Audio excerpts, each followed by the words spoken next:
Hey guys, I'm just here in the PACT5 studio for your Easter weekend, and we thought for this weekend I was just going to do a short video where we just drop an Easter message for you.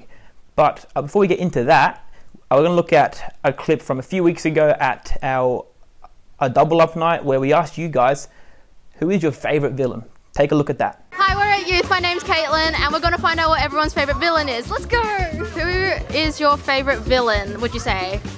Joker. Maybe Maleficent? I'd have to say Joker though. Joker? Yeah. Favourite villain? Oh, I reckon the Joker. He's got lots of mystery about him and a crazy backstory. Who's your favourite villain and why? Dr. Octopus. I would go Venom. He's a very cool noir sort of character and I like him a lot. I like Reverse Flash a lot. Probably Emperor Palpatine. This one is my favorite villain. She's just evil. I'm my favourite villain. Okay. Lorana's my favourite villain. Oh, true friendship. I think Killian from the third Iron Man. The Ender Dragon in Minecraft. Favorite villain? Let's just say 2 hours later.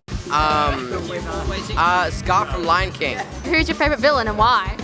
Oh, that's a good question. Probably Catwoman, because I like cats. Nice. I love to do a shout out to the makers of cheese. It's beautiful. Thank you. Cool. Who's your favourite villain and why? My favourite villain and why? Probably Jimmy Jensen.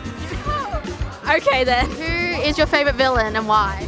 Loki because he's adorable. Yes! My favorite villain would have to be Kraan from Star Trek 2. I like Thanos.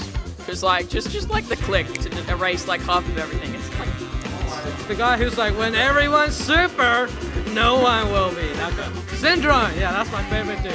Well, that was interesting. I guess we learnt a lot about our youths and who their favourite villains are. Yay. But back to you guys. Hey, what an awesome night that night was, and a massive shout out to Ming and Caitlin for gathering all that footage for us. Awesome job, guys.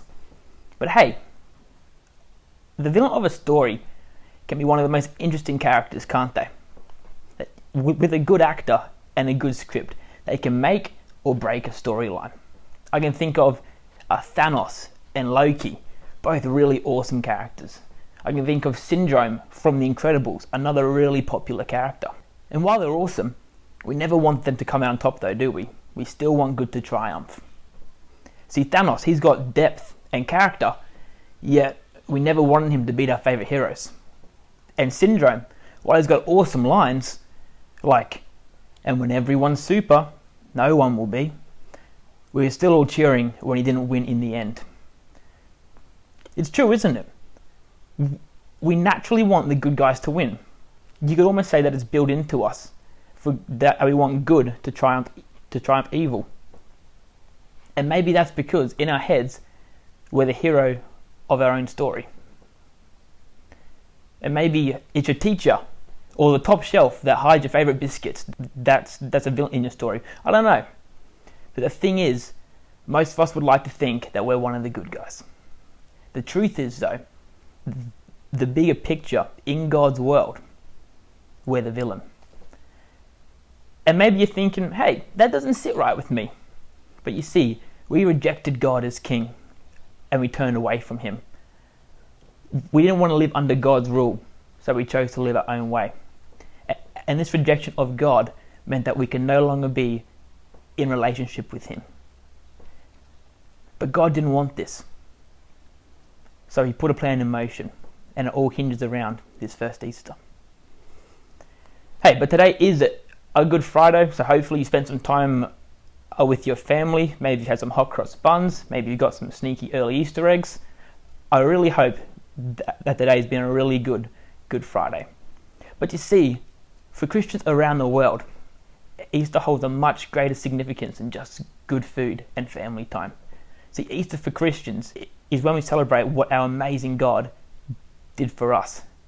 It's when we celebrate a man named Jesus, the Son of God no less, coming to take the place of us, the villain of the story, and suffering the punishment of death that we deserve in our place. But then, and this is what Easter Sunday is all about, we celebrate Jesus conquering death and coming back to life. So Romans 5:10 reads, "For if, while we were God's enemies, we were reconciled to him through the death of his Son, how much more, having been reconciled, shall we be saved through his life? It's pretty hectic, right? Because of the sin in our lives, so all those things that we do wrong, all the times we messed up, all the times we want to rule our own life, we're God's enemy. We're the villains in the story of life. But even with all our faults and downfalls, even though sin makes us the enemy, God still loves us. So he set a plan into motion. See, God didn't want us to be the villain of the story. God didn't want us to be his enemy. So he sent his son Jesus to save us. So Jesus gave up the incredible riches of heaven to live as a human on earth. You see, Jesus lived this awesome, perfect life for God, and then he was killed. But that's not all there is to this story, no. Because you see, he died for us. Jesus, the perfect man sent by God, took all the wrong of this world, all my wrongs, all your wrongs, on his shoulders, and took the punishment that we deserved.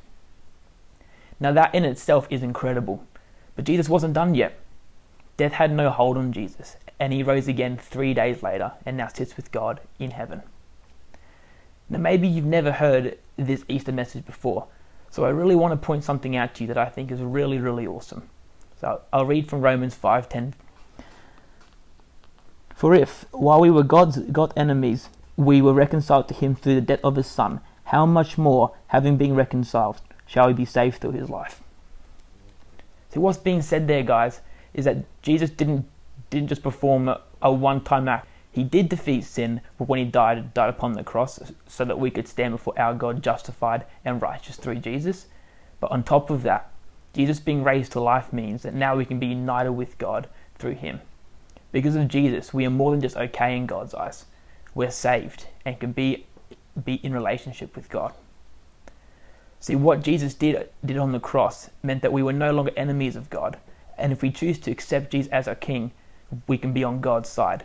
We're no longer the villains because of sin. We're now welcomed into God's team because of Jesus.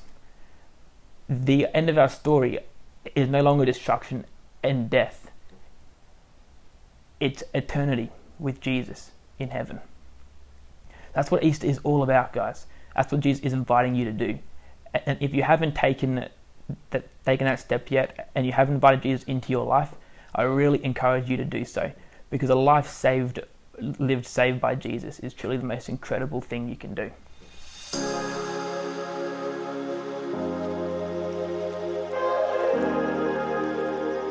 Hey guys, so I hope you have a really awesome rest of your Easter weekend, and that you get to spend time with your family, but also I'm really praying that you might let God into your life. I'll see you again soon.